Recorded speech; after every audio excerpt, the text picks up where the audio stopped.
पृष्ठाय भूतले श्रीमते राधानाथ स्वामिनिति नामिने नमो ओं विष्णुपादाय कृष्ण पृष्ठाय भूतले श्रीमते भक्तिवेदांत स्वामिनिति नामिने नमस्ते सरस्वती देवे गौरवाणी प्रचारिणे निर्विशेष शून्यवादि पश्चात्य देशतारिणे ओम ज्ञानतिमिरान्धस्य ज्ञानाञ्जनशलाकया चक्षुरुन्मीलितं येन तस्मै श्रीगुरुवे नमः।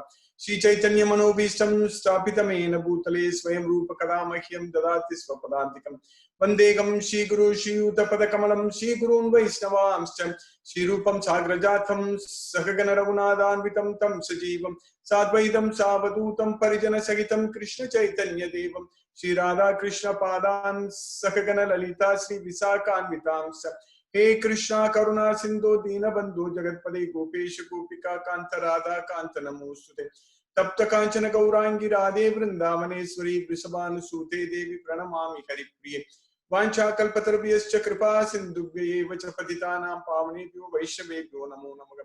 श्री कृष्ण चैतन्य प्रभु नित्यानंद श्री अद्वैत गदाधर शिवासादि गौरभक्त वृंद हरे कृष्णा कृष्णा कृष्णा हरे हरे हरे राम राम राम हरे हरे ईश्वरा परम कृष्णा सच्चिदानंद विग्रह अनादिरादिर गोविंदा सर्व कारण कारणम। हरे Krishna.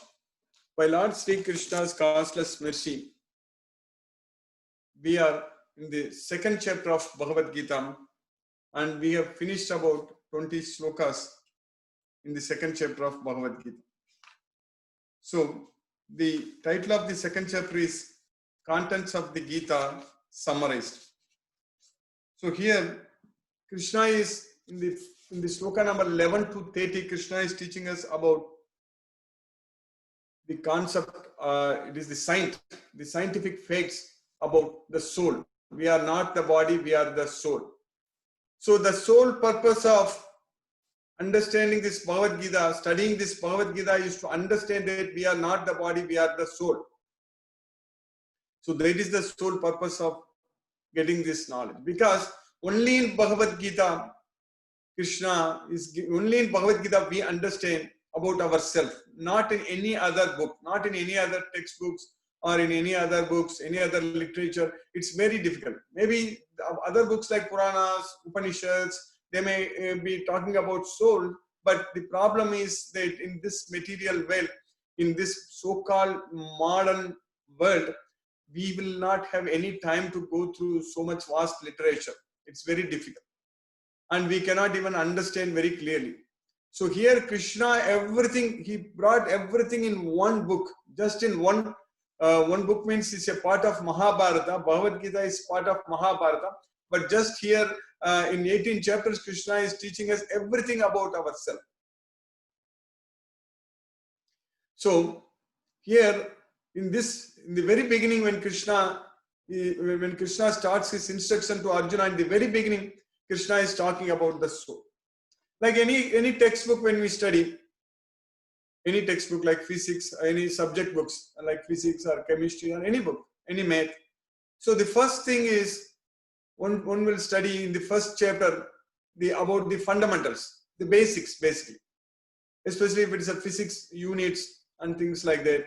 And similarly, chemistry also the periodic table. So like that, the fundamentals. That's what we will study in the beginning.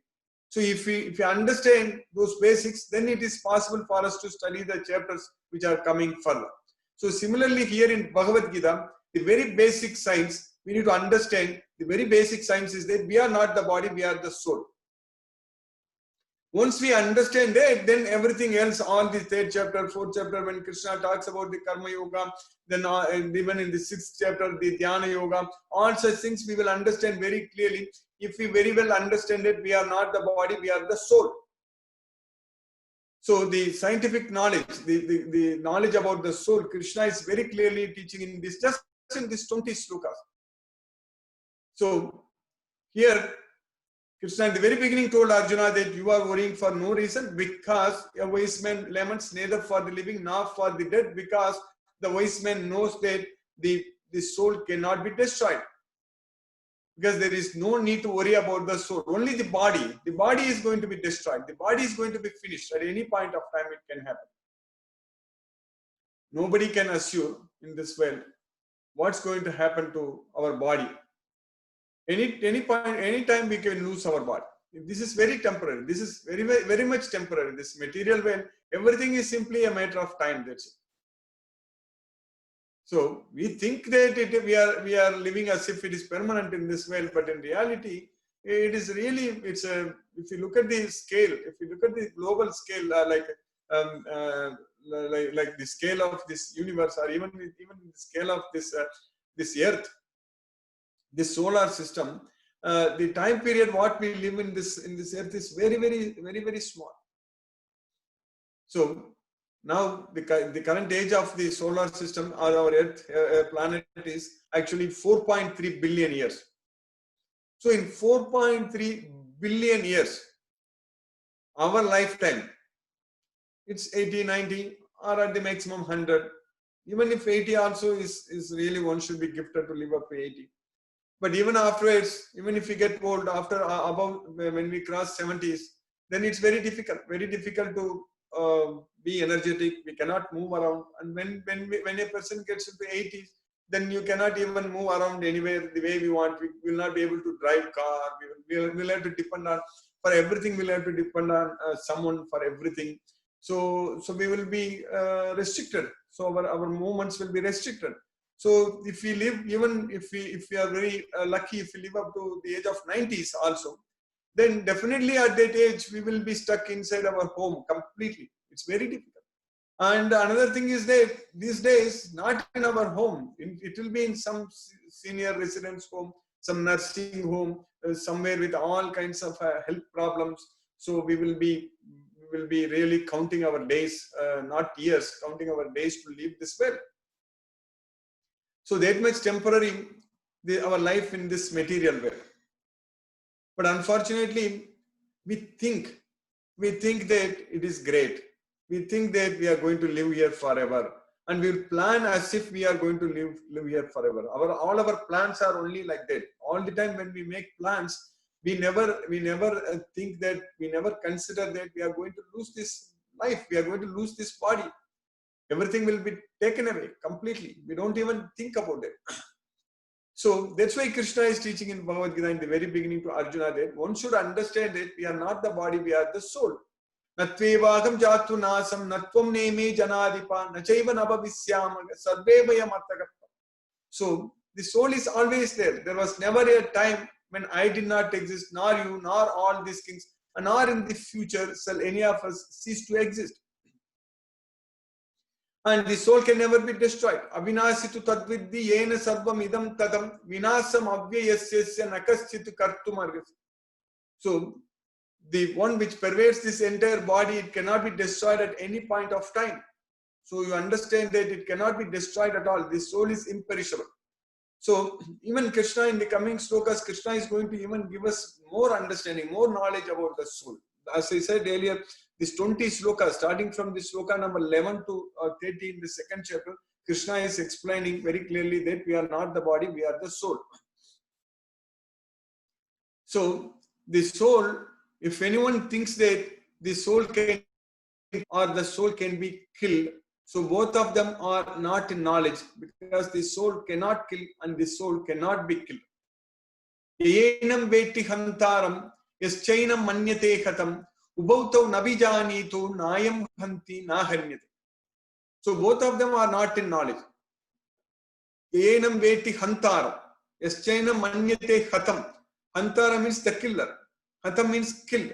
So if anyone thinks that the soul can kill or the soul can be killed, both of them are not in knowledge. That's why Krishna is saying that ubhautau na vijanitu.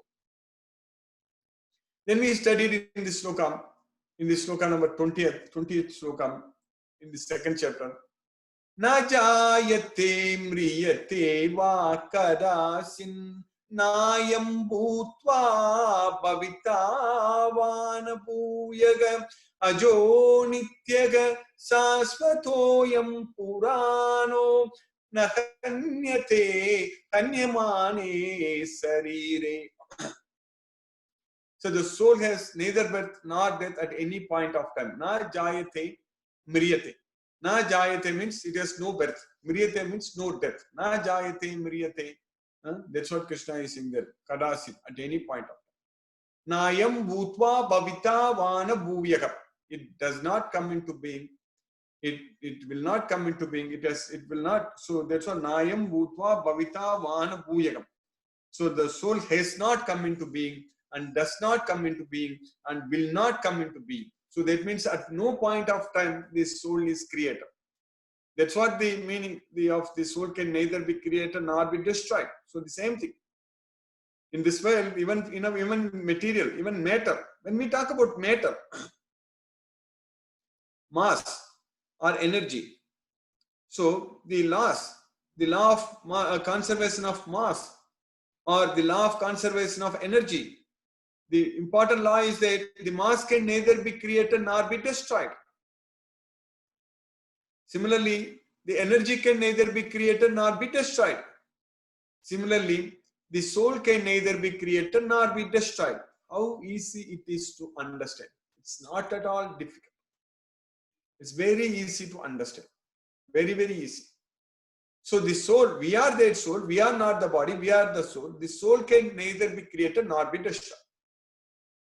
See, in the matter, the energy, it can transform into different forms like chemical energy, electrical energy, heat energy, light energy, like that, different energies. But all are energy. So similarly, the soul can transform from one body, transmigrate from one body into another body. A human body, an animal body, or a fish body, or a bird's body. Any body we can transmigrate. The soul can go. The soul can transmigrate. So it is very easy to understand. There is no difficulty. It's very, very easy to understand. The soul can neither be created nor be destroyed. But it will. Krishna is saying that it can be moved from one body to another. That's what we already studied in the 14th sloka, in the 2nd chapter. Dehinosmin yata dehe kaumaram yavvanam jara tata dehantara praptihi dhiraha tatra namukhyati. So dehinosmin yata dehe. So the soul which is inside this body, it changes, it moves from the childhood to youth to, from boyhood to youth to old age. So that's what kaumaram yavvanam jara. So similarly at the time of death, it will get into another body. So at the time of death, it will get into another body. That's it. It's very easy. Very, very easy to understand. So that way, by Krishna's causeless mercy, we have got the opportunity to understand the law of conservation of soul in this Bhagavad Gita. So it's a science. So it belongs to everyone. We cannot say that mass belongs to a particular religion or energy belongs to a particular religion. Not like that. So it belongs to science. So similarly, the soul doesn't belong to any religion. The soul belongs to science. So that's why Bhagavad Gita is a science. Bhagavad Gita is a scientific book. It applies to everyone. It doesn't belong to a particular religion. So that's why we need to understand that Bhagavad Gita is the king of knowledge because it gives the knowledge about our own self.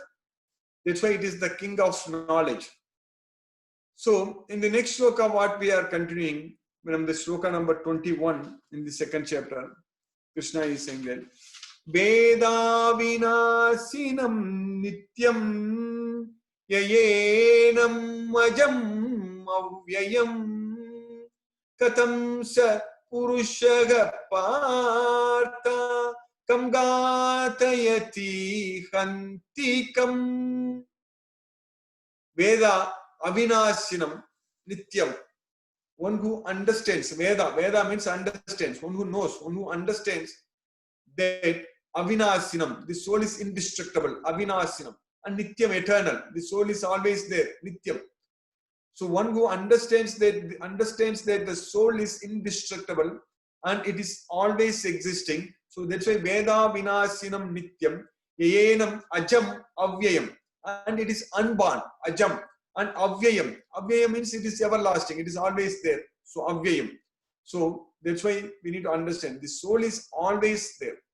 So one who knows that, one who understands that the soul is indestructible, Veda vinasinam, and it is always existing, and it is unborn, and it is always there again, avyayam. So how can he think? Katam sa purusaka partha How can he think that kam gatayati hantikam? So the soul can kill someone, or the soul can be killed. How can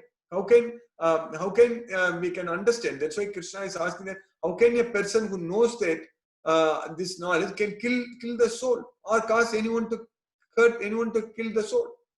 So kam gatayati hantikam. So if you know that, so because Krishna is particularly asking this question to Arjuna, because Arjuna is thinking that he is killing the sons of Dhritarashtra and killing his grandfather Bhishma and his teacher Drona. So that's what Arjuna is thinking. So Krishna is now explaining to him that how can you think like that? Because you know that, you understand now from me, you understand very well that the soul is always there. The soul can never be destroyed. And in that case, how can you think that this soul can be killed? How can, because you know it, the soul is always there. I'm already explaining to you. So that's why we need to understand from Bhagavad Gita very well about this science. So knowing well that we are not the body, we are the soul, all our activities should be centered towards with the understanding that we are the soul. It should be soul conscious, Krishna conscious. We should not be disturbed by anything else in this material way. We should focus all our activities that way. So that's why Krishna is teaching us that we should live in the Adhyatma Vidya. So with the knowledge of our own self. So that is a very important Adhyatma Nitya, Vinivritta Kama. So that's why we need to give up all varieties of desires for sense gratification. So Nirmana Moha Jita Sangatosa Adhyatma Nitya Vinivritta Kama Dvandvaigi Muktaga Sukha Dukkha Samjaigi Gacchantyamuda Padamau Yayam Tat. So if we are free from all these dualities, free from all these attachments, so Jita Sangha Dosa Sangha, so free from everything. So then Krishna is saying that we will go to Gacchantya Muda Padam Avyayam Tat. We will reach the permanent destination, Avyayam Padam. So we will reach the destination, we will reach Krishna's well, where our life is going to be permanent. We will no longer be forced to accept temporary, miserable material bodies. So that's what Krishna is saying. Now in the next shloka, Krishna is even very nicely explaining to us about that we are very analogy, very nice example Krishna is giving us, that how we are changing the body. It's a very nice shloka. Krishna is saying in this shloka number 22, Vasamsi jinani yata vihaya navani grihnati naroparani tata sarirani vihaya jinani anyani samyati navani dehi. Vasamsi jirnani yata vihaya. So Vasamsi means our garments, the dress what we wear. So Vasamsi jirnani. Jirnani means when that becomes old and useless. The dress what we wear, our garments, when they become old and useless. Vasamsi jirnani yatha vihaya navani grihnati naro parani. So at that time we will give it up. And we will get a new one. Navani grihnati. Navani grihnati naro parani. So Vasamsi jirnani yatha vihaya navani grihnati naro parani. So similarly, tata sarirani vigaya jirnani. This sarira, this body, when this body becomes old and useless, like the dress what we wear, if we keep on using it, at one point of time, even with a slight pressure, it will just it will be torn. So that way, we need to understand that this body is also like that. This body, when it becomes old and it fractures, like our bones, everything will become very weak. And even if if you fall somewhere and then immediately the bones gets fractured and then it will not join again together, and we will be going to simply bedridden. So many people we see at old age, when they have any fracture, they will immediately become bedridden. So bedridden means then until the time of death, they will be in the bed only. So like that, we need to understand Krishna is saying very clearly that this body also becomes old and useless. Like the dress, when it becomes old and useless, So vasamsi jirnani yatha vigaya navani grignati naroparani. How a person a person who is giving up the old and useless dress and get the new one. So similarly, tata sarirani vigaya jirnani. This sarira, this body becomes old and useless. Then anyani samyati navani degi. Then we will accept another new material body, another new body. Anyani samyati navani degi. So if you go to malls, if you go to stores, there are so many, like a lot of dress only. You will see everywhere they will be selling dress. So like that, there are so many bodies are available for us. Unfortunately, we cannot choose what body at the time of getting that body. It all depends upon, in fact, we can choose. We can choose at the time, whatever body we want, Krishna is giving. But for that, we need to practice. We need to select now itself. And we need to aim for that, because Krishna is saying that yam yam vapi smaran bhavam tyajati ante kalevaram tam tam yevaitya kaunteya sada tat bhava bhavitaga. So whatever one remembers at the time of death, he will attain it without fail. So we will have the option to choose our body at the time of death. So at the time of death, if we choose to Krishna, go to Krishna's world, so then we will not take another material body in this material world. So that's why Krishna is saying that Anta Kalecha Mameva Smaran Mukva Kalevaram Ya Prayati Sa Madbhavam Yati Nasti Atra Samse. So at the time of death, if anyone remembers me, he will attain my nature. There is no doubt about it. So in the next sloka, in the sloka number 23, Krishna is continuing there. Nainam Chintanti Sastrani Nainam Dagati Pavakaga Nachainam Kledayanti Apo Nasosayati Marutaka. So this soul can never be cut into pieces by any weapon. Nainam Chintanti. Chintanti means it's pieces, cutting into pieces. Sastrani. Sastrani means weapon. So Nainam Chintanti Sastrani. This soul can never be cut into pieces by any weapon. Nainam Chintanti Sastrani. Asanga Sastram. So I was mentioning about the word Asanga Sastram yesterday. So Krishna is saying that we need to Dridena Chitva. Dridena Chitva means with very strongly we should cut our attachments, our attachment in this material world by the weapon of detachment, Asanga Sastra. But here Krishna is saying that the soul can, again Sastra. Sastra means the weapon. So, Nainam Chintanti Sastrani cannot be cut into pieces by any weapon, this soul. Nothing happens. Even if a big bomb explosion or atomic bomb explosion or anything happens, nothing happens to the soul. So, Nainam Chintanti Sastrani, Nainam Dagati Pavaka. Also, this soul cannot be burned by fire. So, fire cannot do anything. So, it is fire resistant. So, the soul is unbreakable, fire resistant. So, that's why Nainam Dagati Pavaka. Nachainam Kledayanti Apo. So, Apo means water. Water, the soul cannot be dissolved in water. So, we cannot soak, we cannot dissolve the soul in water. It is insoluble. And so, that's why Krishna is saying that Nachainam Kledayanti Apo. And similarly, wind, air also cannot do anything. Nasosayati Maruta, air cannot do anything.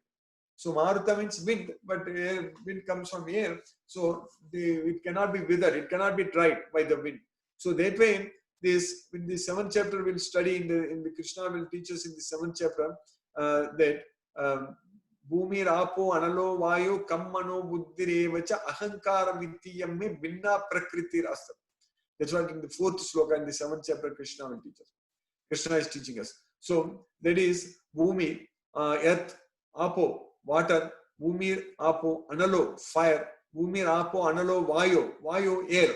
So earth, water, fire, air. So all these 4 things cannot do anything to the soul. So that's why Krishna is saying that Bhumi, that is the here, Nainam Chintanti Sastrani. Then Bhumir, Apo is the water, Nachainam Kledayanti Apo. Then Analo is fire. So there is Nainam Dagati Pavaka. So then Vayu is air. So Nasosayati Marutaga. So that's why we need to understand that this body can be destroyed by all these things. This body can be cut into pieces by weapons. This body can be burned by fire into ashes. This body can be dissolved in water. So it will be when we go inside the water, we cannot breathe and we will die. So that's it. So that's what it happens to the body. So nasosayati marutaga. So similarly, wind, it can be dry. All these things can happen to the body, but not to the soul. So in the next sloka, Krishna is explaining the same sloka, whatever we studied in this sloka, in the sloka number 23. So Krishna is explaining the same sloka, but Krishna is using different words, completely altogether different words. So Krishna is saying that in the next sloka, Achedyoyam adahyoyam akledyo sosyayevacha Nityaga sarvagataga sthanugu achaloyam sanatanaga. So, achedyoyam means unbreakable. The soul cannot be broken into pieces. That's why unbreakable. So, nainam chintanti sastrani. So, that entire line Krishna is putting in a word. So, in the previous sloka, whatever Krishna mentioned, explained in one whole line, in the first line, nainam chintanti sastrani. So, Krishna is saying that achedyoyam, achedyoyam, adahyoyam. Nainam chintanti sastrani, nainam dahati pavaka. Dahati means burning. Adahyoyam, it cannot be burned. The soul cannot be burned. So, it cannot be burnt. So, that's why nainam achedyoyam, unbreakable, and it cannot be unable to be burnt. And chedyoyam, adahyoyam, akledyo asosya. Akledyo means it cannot be dissolved in water. Akledyo, asosya. Asosya means it cannot be dried by wind, withered by wind. So that's why nainam chintanti sastrani, nainam dagati pavaka, nachainam kledayanti apo, nasosayati marutaga. So everything Krishna is saying here in one word. So achedyoyam, achedyo, then akledyo asosya evacha. Then nityaga, it's always there. Nityaga. So sarvagataga. So it is all pervading. Sarvagataga. It's all pervading inside this body. So that's why all pervading. So nityaga sarvagataga sthanuga. It's unchangeable. So it cannot be changed. The soul cannot be changed. It cannot be transformed. The soul, nothing happens to the soul. The soul occupies the entire body. So that's why Yatha sarvagatam saukshmat akasam nopalipyate sarvatra avastita dege tatatma nopalipyate. So the sky which is pervading everywhere doesn't mix with anything. So similarly, the soul which is pervading this entire body, sarvatra avastita dege means it is there inside this entire body. Sarvatra avastita dege. So it cannot be also tatatma nopalipyate. This atma, this soul doesn't mix with anything. So that's why Krishna is saying that nityaga sarvagataga sthanugu, unchangeable. Achaloyam. Achaloyam means immovable. Achaloyam sanatanaga. Sanatana means again it is eternally the same. Sanatana, it's eternal. Sanatana means eternal. So that's why Krishna is teaching us that we are not the body, we are the soul. So we need to understand this very clearly. So the important point here is that in our life, day-to-day life, each and every activity when we do, it should be in soul consciousness. We should relate everything with the soul and do everything as that, considering that we are not the body, we are the soul. So then our life will be very, very peaceful. We will be able to free from the three modes of material nature. We'll be able to get rid of this material bondage. Everything is possible by Krishna's mercy. So by Krishna's causeless mercy, we've successfully finished 4 slokas today. So from the sloka number 21 to 24 in the second chapter. I will stop now and we'll discuss if any questions are there. Hare Krishna.